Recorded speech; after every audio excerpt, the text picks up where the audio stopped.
네, 올해 이제 거시경제 큰 그림을 한번 봐야 되겠죠. 그래서 2021년도 경제 전망 이런 타이틀로 거창하게 웅장하게 음악도 좀 나갔고요. 자, 이와 관련해서 격렬한 난상 토론을 한번 해볼까 합니다. 자, 두 분의 교수님, 석학들을 모셨는데요. 숙명여자대학교 경제학과의 신세돈 교수와 용인대학교 중국학과 박승찬 교수 나와 있습니다. 어서 오십시오. 반갑습니다. 안녕하십니까. 자, 먼저 이제 신세돈 교수께 여쭤봐야 될 것 같은데요. 지난 연말에 이제 미국 같은 경우는 골드만삭스가 미국의 경제 성장률 전망 올해를 상향 조정을 했습니다. 그 근거를 보니까 역시 백신이라든지 아니면은 이 넘쳐나는 유동성 환경을 지적을 했는데 결국엔 우리 이 돈이 과연 어디로 갈 것이냐 이거를 이제 오늘 맥을 잡기 위해서 두 분의 교수님을 모셨는데요. 미국이 경제 성장률 전망치를 상향했다면 우리도 경제 성장률 전망이 오르지 않을까 이렇게 조심스럽지만 예상을 해볼 수 있는데 정부도 그렇게 이야기를 하고 있고요. 기대대로 갈까요?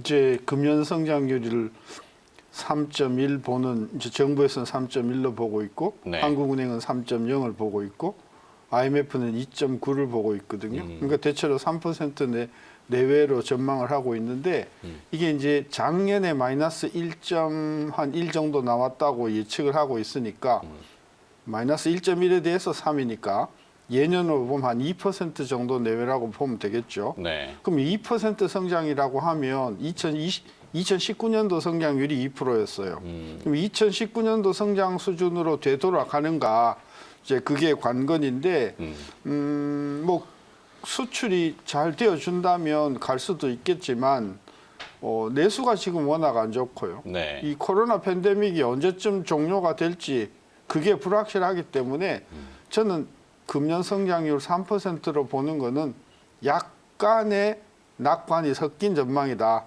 그래서 냉정하게 보면 2%에서 한 2.7% 그 사이에 금년 성장률이 가지 않겠는가 이제 그래 보는데요. 네. 좀 더 두고 봐야 되겠죠. 그렇죠. 그 변수가 이제 백신 아니겠습니까? 백신의 보급 속도와 그다음에 코로나 팬데믹을 어느 정도 진정을 시키느냐, 어느 시점에 이게 이제 포인트일 것 같은데 백신 보급이나 경제 안정화 시기는 대충 그래도 교수님께서는 어느 정도로? 일단 5천만 명에게 한 번이 아니라 어떤 경우는 두 번을 그 접종을 해야 되니까 네. 이거를 5천만한테 다 접종한다고 하는 데만 해도 최소한 한 4, 5개월 걸릴걸요? 그리고 그래서 그 약효가 충분히 나타나서 더 이상 신규 확진자가 100명 안짝으로 더 늘어나지 않는다라고 하는 확신이 생길 때까지는 그로부터 또 한 달 정도 더 걸린다고 봐야 되니까 접종이 끝나고 이제는 더 이상 확진이 문제가 안 된다고 생각하기까지에는 거의 뭐 3분기에 가까운 시간이 걸릴 것이고 그러고 나서 사람들이 활동을 하게 되고 규제가 풀리고 그렇다고 하면 우리 경제 활동이 정상으로 되돌아가기까지는 아무리 짧게 잡아도 3분기 이상 걸린다고 보면 금년 말이나 되어야 우리 맘 놓고 식당에 가고 맘 놓고 헬스에 가고 하지 않겠는가. 그래서 일단 팬데믹으로 인한 경제 활동의 제재가 완전히 정상으로 돌아가려면은 최소한 금년 말은 돼야 된다고 보면 네. 그거로 인해서 경제가 살아나기보다는 그 전에 수출의 대박이 터져줘야 성장률이 확 올라갈 텐데 좀 더 두고 봐야 되겠죠. 그렇죠. 사실 지금 내수, 수출 뭐 이 양대 축 중에 내수는 정말 엉망인 거는 네. 다 인지하는 부분이고. 그렇죠. 그나마 그래도 진짜 수출이 많이 버텨주고 있고 오늘 아침에도 이제 등장한 뭐 이 마이크로한 뉴스 중에 이제 디스플레이 뉴스인데 새해에 아이폰 신형의 고화질 OLED는 다 국내 한국산 제품들이 실릴 거다. 그러니까 이만큼 이제 반도체나 디스플레이나 뭐 여러 가지 그 우리가 잘하는 분야들 있잖아요. 너무나 선전을 잘해주고 있는 것이 그나마 주식시장을 또 버티는 하나의 요인인 것 같고. 자, 일단은 뭐 시기 자체는 조금 긍정적으로 보더라도 하반기는 대야 안정을 찾을 것 같고 그 안에 이제 수출로 조금 성장률을 좀 버티는 이런 정도. 네, 이렇게 인지를 하면 되겠네요. 그렇죠. 네. 자, 그러면 다시 또 이제 박승찬 교수께. 네. 오늘 아까 이제 제 오프닝 때 중국 관련된 뉴스가 몇 가지 또 등장을 했어요. 새해부터 이제 미중 간의 또 으르렁거림이 시작된 거 아닌가 싶긴 한데 바이든 당선인의 취임식이 1월 11일 이렇게 되죠. 아마 그렇게 제가 알기로는 그런 것 같고 그렇다면은 이제 바이든 체제 포스트 트럼프 시대 이후에 과연 어떤 변화들을 좀 주목해야 될까요? 일단은 여러 이슈 중에서 일단은 우리가 흔히들 말하는 바이든오믹스 내용을 조금 더 들여다보고 왜냐하면 바이든오믹스를 이해한다는 게 결국은 중국의 스탠스를 또 알 수 있는 부분이기도 할 것 같습니다. 저는 이 지금 팬데믹의 가장 큰 변화, 아까 질문하셨던 주목할 부분에서는 결국은 미국이나 중국이나 네.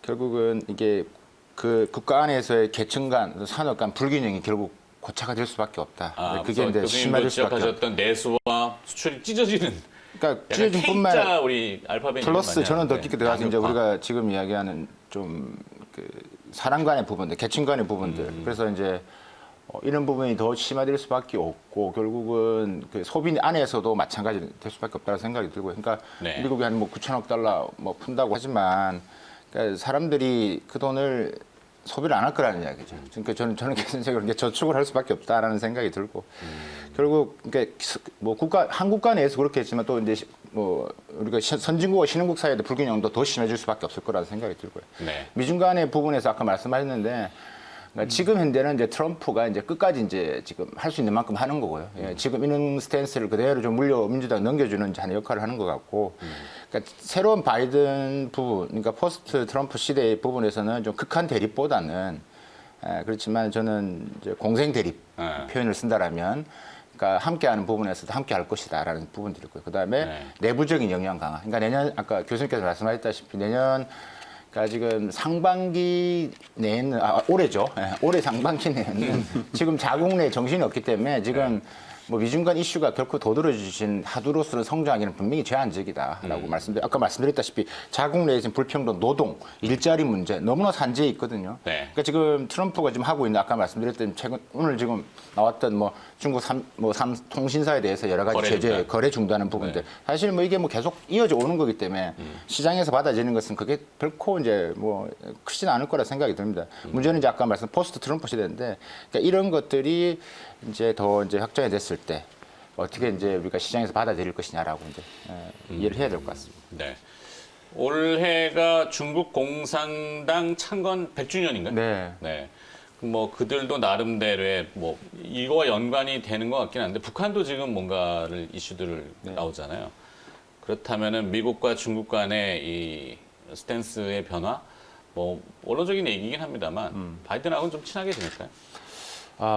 그렇죠. 다 시장에서는 처음에 이제 트럼프 대통령이 이제 할 때 이제 바이든이 되면 무조건 미중 관계가 좋아질 거다. 왜냐하면 중국에서는 바이든을 오래된 친구라고 표현을 했고 부통령 시절부터 중국을 자주 왔었고.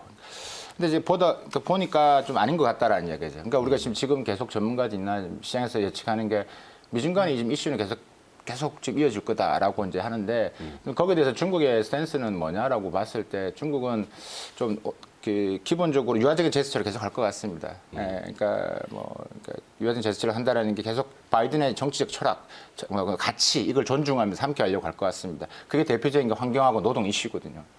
그래서 이제 환경 부분에 있어서도 우리가 지금 탄소 중립도 지금 중국도 지금 적극적으로 하고 있고 우리가 지구 온난화도 마찬가지 이런 글로벌 환경 거버넌스에 중국도 적극 참여를 하고 있고 이산화탄소 배출량에서 미국과 중국만 줄이면 거의 다 줄인다고 할 만큼의 큰 하는 거고 그다음에 이제 노동 환경 노동은 민주당의 가장 기본적인 가장 큰 지원 세력이기 때문에 이 국제 노동기구 이런 부분에서 중국이 이제 더 노력하겠다 이런 이제 같이 이제 제스처. 근데 또 이제 반대로 지금 바이든 올라오기 전에 지금 중국이 계속 대외 개방 확대를 하고 있고 세연을 확장하고 있습니다. 그게 지금 최근에 지금 우리가 봤던 지금 중국과 EU 간의 또 투자 협정도 체결이 됐죠. 그러니까 7년간 2014년도부터 진행됐는데 했습니다. 그다음에 RCEP도 보셨고 그다음에 지금 시진핑 주석이 CPTPP도 좀 가입하겠다 이런 식의 계속 이제 주변 외연 확장을 하고 있죠. 그래서 이제 이런 것들을 보면서 이제 하는 것은 일단은 내년도 이슈 부분에서는 단기적인 부분에서는 크게 부딪히는 없겠지만 이제 다가올 1월 15일 날 미중 간 무역 1단계 협상이 지금 어떻게 될 것이냐, 재연장할 것이냐 부분에 있어서의 그게 이제 우리가 지금 다음 주로 봐야 될 이슈 중에 하나일 겁니다. 근데 네. 큰 문제 없이 이거는 그냥 그대로 갈 것으로 저는 판단이 됩니다. 네. 자, 결국에 이제 앞에 이렇게 쭉 살펴본 이유는 이 돈, 머니무브가 어디로 갈 거냐, 달러와 위안화 이렇게 될 수 있는데, 자, 미국은 지금 달러를 계속 풉니다. 뭐 좋던 싫던 간에 금리를 낮추고 추가 부양책을 펼치고 그 엄청난 달러들이 쏟아져 나오고 이게 이제 아시아로 넘어와서 중국으로 가니까 위안화는 강세고 달러는 약세고. 자, 올해의 증시 상승이 돈의 힘으로 어느 정도 유지가 된다면은 하지만 그래도 이제 복병적인 리스크 요인들, 위험 요인들은 또 점검해 봐야 될 건데 위험 요인이 뭐가 있을까요? 이제 사실은 우리가 돈 그러면 아주 동질이라고 생각을 하거든요. 네. 근데 경제학적인 관점에서 보면 이게 시장에서 돌고 있는 돈하고 중앙은행이 뿌리는 돈이 그렇죠. 달라요. 네. 우리 어려운 말로 하면 본원통화냐 M2냐 이야기거든요. 지금 굉장히 많이 풀린 것은 본원통화, 즉 중앙은행이 푸는 돈은 많이 풀렸단 말이에요. 네. 근데 이게 시장에서 잘 굴러가냐? 메인 스트리트라는 그러죠. 거죠. 그거는 또 다른 이야기입니다. 지금 시장에서는 시장 금리가 꾸준히 올라가고 있어요. 네. 특히 장기물 중심으로는 장기적으로 돈을 빌려서 투자를 하거나 하는 수요가 높기 때문에 금리가 올라가고 있습니다. 그렇죠. 따라서 아까 금리 돈 이야기했을 때 어느 시장의 금리를 어느 시장의 통화를 이야기하느냐를 우리가 구분해서 봐야 되는데 우리 중요한 것은 시장 금리 아니겠어요? 네. 저 시장 금리는 상승 여지가 있다. 우리나라도 시장에서는 자금이 지금 굉장히 팍팍해요. 네. 그래서 시장 금리가 올라가지 않습니까? 저는 그래서 중앙은행이 푸는 통화정책상의 돈하고 시장에서 국민들이나 기업들이 구할 때 필요한 돈하고는 차이가 있는데 네. 시장 금리는 계속해서 상승 압력을 받을 것이고 그다음에 그동안에 중앙은행이 돈을 너무 많이 풀렸기 때문에 이게 이제 인플레를 자극할 가능성이 있어요. 그렇죠. 돈의 가치가 떨어지면. 그러면 인플레 때문에 또 시장 금리가 올라간다. 저는 그래서 조심스럽게 시장 금리의 최저 수준은 이미 바닥을 작년에 찍고 네. 이제부터는 올라가는데 제일 먼저 장기 금리가 올라가고 그다음에 중기 금리가 올라가고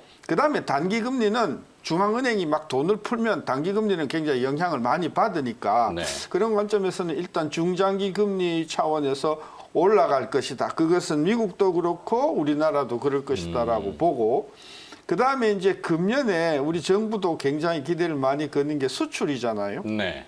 수출에 가장 결정적인 영향을 미치는 변수는 환율. 뭐니 해도 환율이에요. 네. 환율인데 이게 놀랍게도 작년 하반기에 1,200원 이상 하던 것이 갑자기 1,000원대로 떨어졌어요. 네. 1,080원대까지 떨어졌었는데 이놈이 금년에 어떻게 될 것인가라고 하는 게 한국 수출에 저는 굉장히 큰 관건이다. 아까 우리 이야기했지만 내수는 지금 소비 여력이 거의 없어요. 지금. 그렇죠. 따라서 우리는 수출에 기대를 걸어야 되는데 정부도 기대를 많이 걸고 있는데 세계 경제가 좀 좋아지긴 하겠지만 그래도 결정적인 것은 환율이다. 그래서 우리 정책 당국에서는 환율을 좀 조심해서 주목해 주셔야 된다. 이게 네. 만약에 1,080원, 1,050원 이렇게 내려가면 우리나라 수출 기업들은 가격을 올릴 수밖에 없어요. 단가를. 그렇죠. 올리는 순간 이게 한 서너 달 사이에 시차를 두고 물량이 굉장히 큰 영향을 주거든요. 성장률은 물량의 영향을 받기 때문에 저는 금년에 최고로 관심을 둬야 할 부분은 환율과 그에 따른 수출 부진, 그에 따른 저성장. 이걸 정부가 신경을 좀 써주셔야 되겠는데 네. 문재인 대통령 4년 동안에 그동안의 그 정책실에서 신경을 쓰시는 걸 보니까 결론은 환율에 별로 신경을 안 쓰시는 것 같아요. 그렇죠. 그냥 흐름대로 뭐 시장 환율에 뭐 시장 논리에 맡겨 놓는다라고는 하지만 방관을 해버렸다. 그래서 사실 내려가면 좋은 게 있거든. 뭐 여러 가지 예?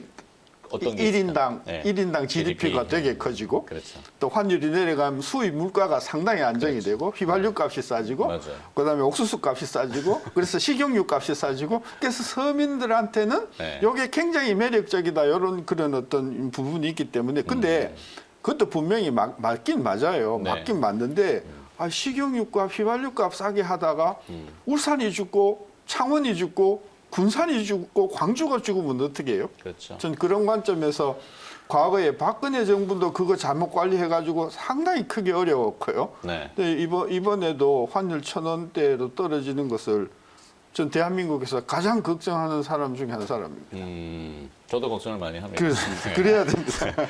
뭐 물론 이제 자본시장 측면에서 보면은 이제 달러 가치 하락이 이제 원화 가치 상승으로 원화 가치로 또 표현되는 유가증권 상승으로 뭐 이렇게는 조금 긍정의 포인트는 있긴 합니다만 너무 한쪽으로만 볼 수는 없는 부분이 있죠. 수출 부분에 있어서는 분명히.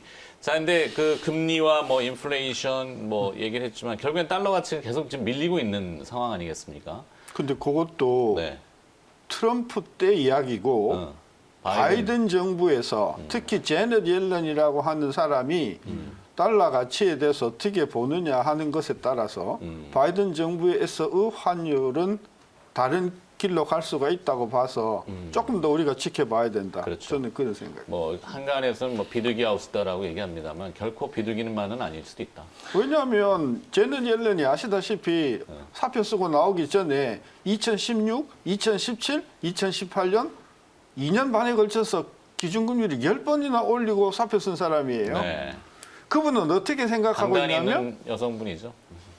금리가 너무 낮으니까 부작용이 생긴다. 그 부작용이 어디에서 생겼을까요? 전부 증시 폭등으로 나왔거든요. 네. 저는 그래서 이것이 금융이나 미국 경제의 건전성에 심각한 손상을 미친다라고 하는 것을 잘 알고 있었고 그게 트럼프 정부하고 의견이 좀 틀렸기 때문에 제넷 옐런이 사표를 쓰고 나 그만한다 하고 나왔단 말이에요. 네. 그런 관점에서 보면 제넷 옐런의 그 마음속에 어떤 금리 정책, 어떤 환율 정책을 갖고 있는가 이걸 좀 더 지켜봐야 될 건데 네. 저는 트럼프의 복사판이 될 거라고는 생각하지 않아요. 그러게요.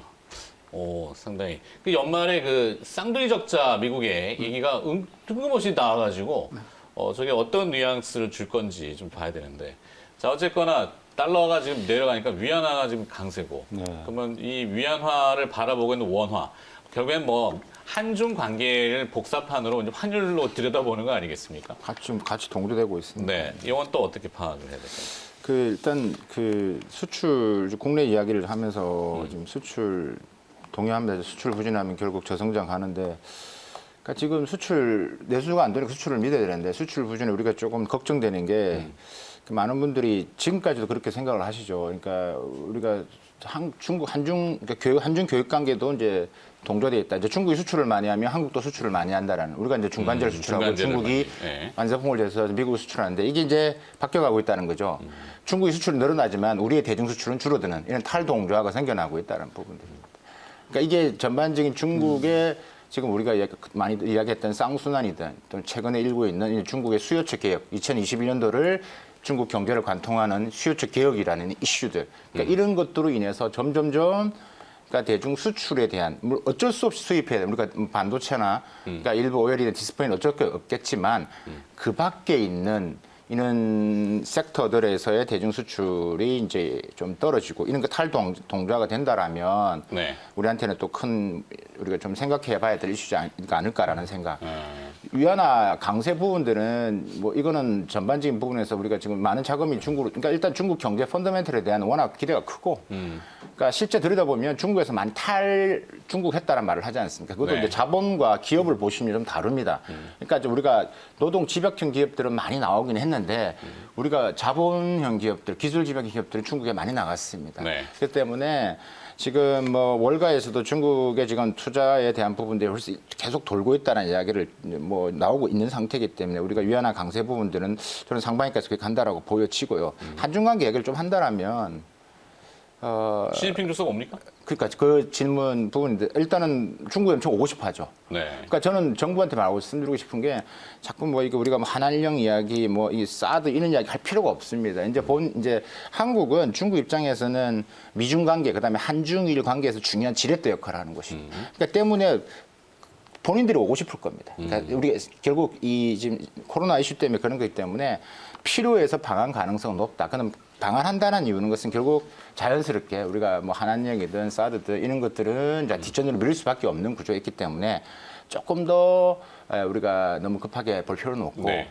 지금 당면돼 있는 코로나 지금 중국도 코로나 또 지금 재확산의 위기가 또 있기 때문에 영국발 변이가 중국에서도 등장. 지금 여러 군데서 지금 물론 규모는 크지 않습니다만은 워낙 그러니까 중국은 한번 하면 통제를 다 해버리니까 그러니까 그런 이슈가 남아 있다라는 보여지고 마지막 하나만 또 말씀드리면 네. 이게 한중 관계가 수교되고 계속 뭐 협력 관계, 동반자 관계 이런 부분들이 이게 협력 동반자 관계라는 건 결국은 파트너 관계라는 겁니다. 그러니까 대외 변수에 의해서 바뀔 수 있다는 것을 항상 우리가 알고 있어야 되고 거기에 따라 위축될 수 있다는 것을 우리가 명확하게 좀 짚고 넘어가야 될 것 같습니다. 네. 자, 한 가지만 더 여쭙겠습니다. 신세동 교수님께 그 인플레이션 얘기 아까 잠깐 하다가 좀 말았는데 결국에는 인플레이션에 여러 가지 복합 의미는 들어있어요. 이게 이제 자산 인플레라는 개념도 있을 수 있고 아니면은 실제 물가가 올라가는 인플레. 물가를 자극하는 거는 뭐 대표적으로는 변동성이 큰 것들을 제외하긴 합니다만 에너지하고 식량 아니겠습니까? 우린 다 거의 다 수입을 해오는 식량도 자급자족률이 안 되는. 최근에 그 제가 곡물 가격을 계속 지켜보고 있는데 많이 움직여요. 네. 네, 에너지는 멈춰 있는데 올해 인플레이션 어떻게 될까요? 우리가 통상 뭐 CPI 소비자 물가가 됐든 생산자 물가가 됐든 간에 그 안에는 뭐가 안 들어가냐? 부동산 가격하고 주식 가격이 아예 안 들어간단 말이죠. 그게 엄청나게 올랐어요. 네. 그래서 인플레를 이야기할 때 자산 인플레 아까 부동산이나 주식을 이야기하면 이미 뭐 정권이 책임지고 물러서야 할 정도로 많이 올랐어요. 근데 지금 우리가 보는 것은 통상적인 CPI인데 네. CPI는 뭐 거의 뭐 0%에서 기고 있잖아요. 그렇죠. 근데 이게 움직일 것 같단 말이에요. 네. 이게 움직일 것 같고 그럼 금리가 자극을 또 받을 그 중에서도 어떤 거는 또 내려가고 어떤 거는 엄청나게 올라가서 숫자를 평균을 내보면 거의 안 올라가는 이런 이상한 형태의 K자형의 인플레가 나타날 가능성이 굉장히 크다는 이야기예요. 네. 저는 그래서 아까 좋은 지적을 하셨는데 곡물이나 어떤 특정한 광물이나 이런 것에 있어서는 가격이 상당히 놀랄 정도로 올라갈 가능성이 크고 이 유가 문제도 메이저들이 어떻게 공급을 가져가냐에 따라서 이것도 언제 뒤집어질지 모르는 그런 불확실성에 있기 때문에 인플레도 지난 한 3, 4년 동안에 디플레이션을 걱정하던 시절은 이제 종지부를 찍고 네. 인플레가 일어나는데 특정 부분, 일정 부분에 있어서 급격하게 올라가는 이런 어떤 양극화된 인플레가 금년부터 아주 표출될 가능성이 굉장히 크다. 저는 그렇게 보는 거죠. 네. 그 인플레이션, 뭐 곡물 얘기 제가 자주 해드립니다만 올해 기후와 지난해 우리 이상기후라는 거를 엄청 많이 겪었고 그랬다 보니 바이든 체제에서도 이제 친환경, 뭐 탄소, 뭐 이런 얘기, 그린 이런 얘기를 막 거대한 화두잖아요. 중국이 과연 동참을 해줄지 어떨 것 같습니까? 중국도 지난해 홍수 엄청났잖아요. 제가 아까 앞에서 말씀드렸던 미국과 유화적 제스처 부의 가장 큰 타겟이 벼는 게 바로 그린 분야입니다. 네. 여기에서는 미국과의 보조를 맞추려고 할 겁니다. 그렇기 때문에 식량이 부족해서 아니고. 그러니까 여러 가지 식량 안부는 또 별도의 부분이기도 한데요. 네. 그러니까 물론 같은 큰 틀에서 이해를 할 수 있겠지만 지금 그러니까 식량 안전도 좀 가장 큰 아젠다 중에 하나죠. 그러니까 식량 안전 부분도 있을 것이고 물론 자국도 도움이 필요한 부분도 있으니까 그래서. 그 환경 그린 분야에 대해서는 또 제가 다른 부분에서도 강조를 했다시피 중국 내 우리 증시 섹터에서도 그린 분야가 가장 더 큰 화두고 지금 올해가 14차 5개년계 시작하는 였는데 그중 가장 큰 핫한 아젠다가 바로 그린이거든요. 그러니까 그린 산업 부분에 대한 부분에서 우리가 좀 봐야 되는데 이 그린 부분에 있어서의 중국이 보고 있는 부분에서는 뭐 여러 가지 있겠지만 아까 말씀드린 식량 안전 부분들이 또 아젠다로 같이 함께 맞물려 되겠습니까? 그러니까 이렇게 그림을 그리면 우리가 이제 중국 주식 들어갈 때 부분에도 대충 섹터가 보이거든요. 네. 그래서 이제 뭐 그린, 뭐 바이오 헬스, 뭐 이쪽 부분에 있어서의 뭐 이제 좀 관심을 가지고 거기에 대한 관련된 기업들이 사실 딱 몇 개가 나오고 있기 때문에 네. 그런 부분에서 좀 투자하실 때도 참고하시면 좋을 것 같습니다. 알겠습니다. 자, 이제 결론을 좀 지어야 되는 시간이 왔는데 사실 너무 이제 돌아가다 보면 이게 약간 좀 뭐 형이상학적인 이야기가 돼서 신세동 교수님께 좀 여쭤보면 왜 올해 자본시장을 봤을 때 어떤 포인트들을 조금 더 주목하고 무엇을 우리가 준비해야 되는지 정부한테는 아까 환율 잘 보라고 얘기를 해주셨으니까 네. 개별 이제 투자자들한테는 네. 사실은 경기가 우리나라든 외국이든 잘 굴러가는 것 같지만은 그 가운데서도 특정 업종은 지금 거의 죽을 맛 아닙니까? 네. 대표적으로 그 항공업계가 그러지 않습니까? 저는 금년에 걸쳐서 깜짝 놀랄 만한 업체들이 경기 부진으로 인해서 그리고 과도한 그 기업 부채로 인해서 부도가 났다더라라고 하는 그런 충격적인 사건들이 터질 가능성이 굉장히 크단 말이에요. 네. 트럼프 같으면 돈을 찍어서 대줘 해서 이렇게 마무리할 수가 있지만 이 바이든 정부는 블루 칼라 중심이고 대형 기업에 대해서 기본적으로 좀 이렇게 이 저항이 있는 기업이기 때문에 정부이기 때문에 네. 저는 그래서 금년에는 우리나라도 그렇고 미국도 그렇고 과도한 기업 부채와 장기간 지속되는 경영 부진으로 인해서 상당히 큰 기업이 부도 위기에 몰리는 일들이 아까 시중금리가 올라간다고 했지 않습니까? 네네네. 자금을 조달하기가 어려워진다는 이야기거든요. 그래서 그러한 그 사건들이 터지면서 주식시장 안팎으로 국내 해외 막론하고 상당히 충격이 많이 나타나는 다시 말하면 기업의 부채가 드디어 이제 잠재적인 위기로 표출되는 그러한 사건들이 많이 일어날 그런 잠재 요인을 갖고 있다. 저는 네. 그렇게 봐요. 경고의 메시지. 박승 교수는 블랙스완 중국에서는 어떨까요? 괜찮을까요? 뭐 지금 그러니까 우리가 디폴트 이야기는 오래된 세무건 상태이기 때문에 네. 큰 부분이었을 거예요. 우리가 지금 생각한 블랙스완 부분이 코로나만큼은 있겠습니까?만 그래서 저는 이 디폴트 사태가 중국 정부의 의지하에서 진행될 것이기 때문에 이것은 블랙스완은 보기 힘들거든요. 네. 그러니까 이제 그런 부분이고 그러니까 이제 지방 정부 부채, 그러니까 기업이 아니라 부채 플러스 그러니까 가계 부채 문제가 도드라지게 있을 수 있기 때문에 너무 기업 디폴트에 오래하지 마시고 이 가계 부채를 해결하기 위해서 중국 정부가 하는 게 수요책 계획이고 근데 지방 정부 부채도 우리가 조금 더 지켜보아야 될 것 같다. 그 측면에서 가장 우리가 본다라면 크게 중국 경제는 올해는 일단은 긍정의 시그널로 8% 이상으로 보고 있습니다. 네. 자, 일단 위기라는 건 언제나 항상 존재하기 때문에 그걸 인지하고 준비하느냐. 준비가 된다면은 또 대응할 수 있는 또 여력이 있기 때문에 하여튼 뭔가를 여러 가지 좀 지적을 해봤고요. 인플레이션 요건 좀 잘 좀 지켜보셔야 될 것 같습니다. 자, 오늘 또 거대 담론인데 너무 시간이 좀 제한된 관계로 여기까지만 들어야 될 것 같은데요. 2021년도 경제 전망 용인대학교 중국학과 박승찬 교수였고요. 숙명여대 경제학과 신세동 교수가 수고를 해주셨습니다. 고맙습니다. 새해 복 많이 받으세요. 반갑습니다.